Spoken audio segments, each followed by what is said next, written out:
Hello, and welcome back to yet another Warcraft 3 audio commentary shoutcast thing. Yeah. This is Game 2 of the Lucifer versus TH000 series for ZOTAC number 256 finals. That's right.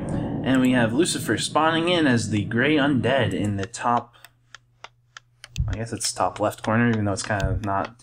Whatever. And we have TH000 spawning in as the purple on the bottom left corner, right? Well, how do you even... I guess this is kind of the left and this is the right, and so this would be the right and this would be the left.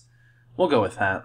We'll go with that. So, Lucifer, top right, TH000, bottom left. Yeah, okay. That works. That works. So yeah, we just see pretty basic stuff going on. Yeah, pretty basic stuff going on. So, Game 2! Yeah!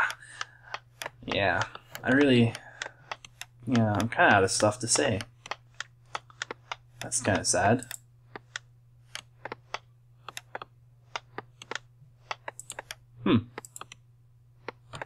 Well, at any rate, this is an interesting map. Let's talk a little bit about the map, because Undead vs. Human, traditionally, a lot of people think that Human is bad in this matchup on this map. And then we kind of saw the revolution of rifles on this map. And a fast tech rifles, and the Human would like just go creep these greens and just do a lot of little trickery and stealthy movement across the map to not get jacked and to hit tier 2, and then at tier 2 they would put up their expo, because before a lot of times you would see humans trying to put up an expo here, and they would do it, you know, at level 2 or level 3, and the undead would come in and jack them, and you know, when you're creeping a red and getting jacked, that's not really good. And if you try to do it here, it's pretty close to the undead, so kind of exposed from 2 angles. Not really the best position either. It's not exactly an unviable strategy, as we will see, because it is certainly a viable strategy to put up an expo here in the early game at tier 1. It's something that we don't really see very often, I don't think, but it is certainly a viable strategy. It's something that can be done. Should it be done? I don't know. Which way is better? I don't know. I think they're both very viable strategies, but we're gonna see TH000 put up an expo, and I think it's a tier 1 expo if I remember correctly. I believe it's a tier 1 expo. It looks like he's gearing up for the tier 1 expo. And here we are, just seeing a little bit of the early game harass going on. Are under attack. Pretty much standard par for the course, you know. And we have a footman who is doing his little harassing on the acolytes, kind of running away from the ghouls. It's great because he not only slows the undead's gold income, he also slows the undead's wood income. And so that's nice. And basically, all he's trying to do is be as ballsy as he can until that new Purebe tower comes up. And he kind of is like, okay, this is about to happen. I'm gonna get out of here. Once that upgrades, if I get slowed by the new tower, I'm probably gonna die. So honestly, an incredibly helpful thing. And again, that footman is not needed for creeping in this early game. It's perfectly fine to send the footman up here. It makes a little bit more action. It's just all around useful. And here we are just seeing these militia getting picked off a little bit. Not entirely sure where they were being sent for. They might have just been, maybe he was originally intending to do this, or this one. I don't really know exactly which one he was looking to do, but it looked like he was running his militia this way. We do have a little bit of engagement going on here. It's not much, it's just kind of a harassy type of fight. As for who came out on top right now so far, I wouldn't really say either one of them. I feel like they're both not doing what they want. I mean, obviously, Lucifer would be as happy as long as he delay the expo as much as he can. I'm not really sure it was much of a delay, more just kind of a weird thing. Lucifer stealing one of those creep movement coil, getting that XP, and we'll see if he does not manage to get the last hit on that water elemental at all. That's a lot of militia. And this is quite a hot fight. This militia might go down, but no, he gets away just in time. This peasant might die, but looks like the undead is saving that coil to try to coil the level 7 turtle. However, the DK has ended up being surrounded, and he coils the peasant instead and dies. So, ouch. Kind of a repeat of a little bit like what happened last game, except this time, you know, the Archmage directly got the experience for the Death Knight kill. Again, a pretty good early game for TH000, And not only is this a good early game for Thu, this is kind of important because on this map you want to have that good early game if you're going for that tier 1 expansion, and that's exactly what Thu got. He pulled it off, he got what he needs, and now he's level 3 and he's going to heal up and he's going to go ahead and he's going to be able to come in here and harass. Now, we do see this stuff going on. Really, something that's important is that the ghouls are out to have the wood, so you can put down the slaughterhouse, so you can get the lich out as soon as your Death Knight revives, I guess. Ideally, you get a little bit sooner than that, and to get the fiends. And all of these work in unison together. All of them very important, very useful to have. And what's going to happen is we're going to see Lucifer coming in here. He's going to be creeping, but of course he knows that this harass is coming. He knows it's coming, and the Archmage has kind of scouted down here, I guess, for something or another. Not entirely sure. And okay, it looks like the Archmage has decided that since he didn't, I think he kind of walked over here and he didn't seem to say, maybe he's assuming Lucifer's creeping this green, this orange, or this green. He's like, I'll go ahead and creep this. And the reason that I think he's creeping this, if I had to take a guess, is because you get amazing items from these level 7 turtles. Absolutely amazing items. And really, that's something that's really important. It's really helpful because what you get is like something that gives you staying power. A potion of greater mana, potion of greater healing, or a 15-second invulnerability potion. If a human gets a 15-second invulnerability potion, that's an incredibly good item for them. Lucifer going ahead and taking down a tower, however, he might have just went ahead and picked off the wrong tower first, because that tower that he did pick off was not upgrading. This tower is, and this tower ended up getting upgraded. And as you can see, the amount of damage the fiends do to the upgraded tower with level 1 masonry is a lot less than the amount of damage they would do to the upgrading tower. So they might have been able to pick that off if they had went for that tower first. Either way, they're going to have to get forced back simply due to the fact that all these footmen were coming in. And then Lucifer now immediately says, oh, well, I do see now what he crapped. So I'm sure Lucifer had at some point clicked on the Archmage and saw, oh, well, there's the item, knowing that something had happened. However, there is also an item coming from here, so Lucifer may well have assumed that that item, mana potion, came from here. And in fact, well, I'm going to go ahead and guess what happened. Actually, now that I think about it, that the Archmage walked over to the shop, he probably was just selling Beastmaster Scroll? The Roar Scroll, I can't quite think of what it is. And actually, on the second thought, though, he might have just sold that here at the Arcane Vault. So I'm not, again, back to not being sure. Maybe he wanted to creep this all along. Maybe that's what the whole goal is. I don't know. So yeah, just a little bit of speculation. Here we do see the water elemental suiciding into the obsidian statue. Basically, pretty good because it's not a whole lot of experience to feed, and it's doing damage to the statue. And the statue is really what gives a lot of the staying power to the undead. It gives you all that mana regeneration to let you spam the nukes. And again, kind of what I touched on last game, what we're seeing is, again, this dynamic where the undead wants to punish these towers, he wants to kill towers, he wants to kill peasants.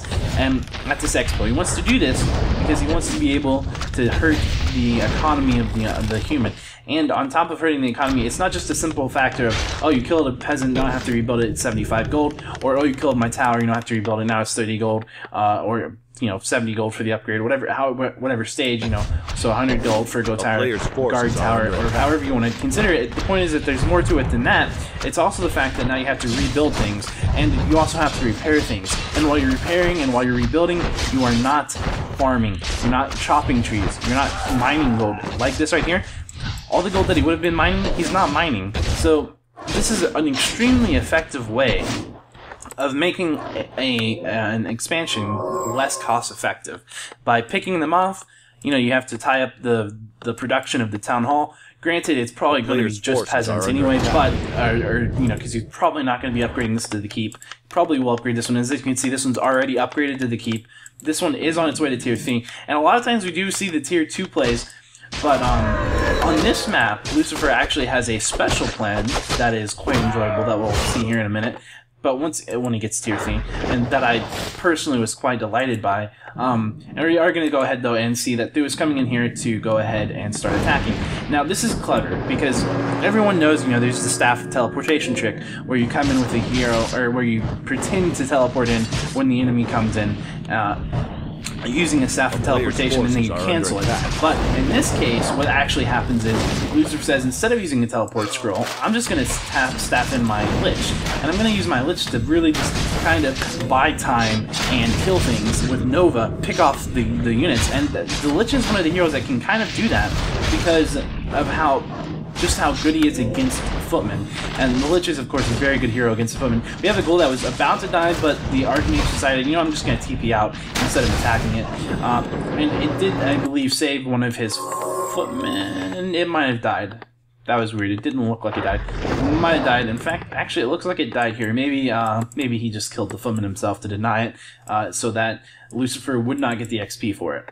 That seems likely.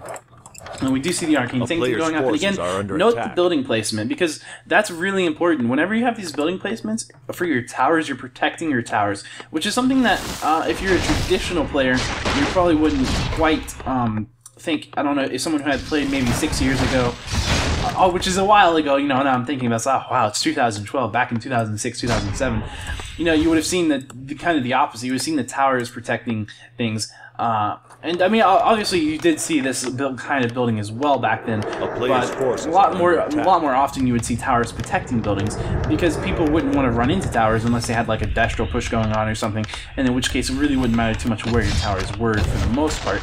But now, what we really saw, maybe in 2009-ish, is when we started seeing the rise of the wagon push strategy, and that's when people started protecting the towers. But and it's really, really useful to do that. But here we're seeing something that's really awesome with the Pit Lord. Yes, the Pit Lord.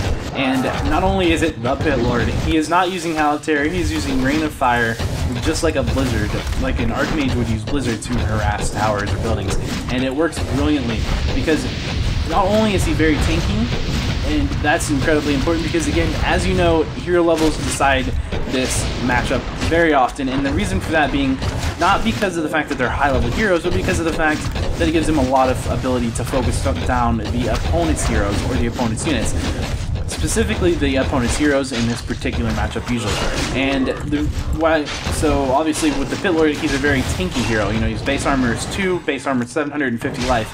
That is a lot.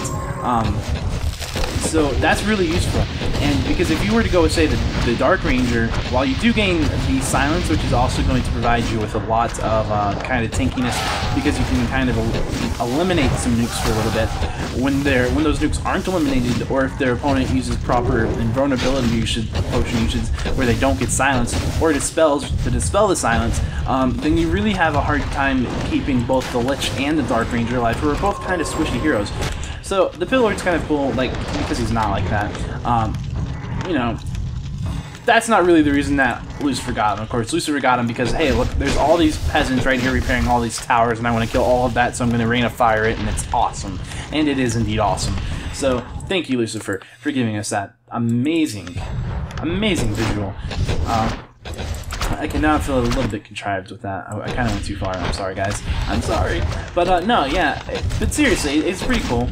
I know it's not the first time Pit Lord's ever been used. In fact, Pit Lord's a relatively common here. I'm not trying to attribute anything there. I'm just saying that I do like the way it is. And you know, it's one of my kind of favorite strategies, and I say that a lot.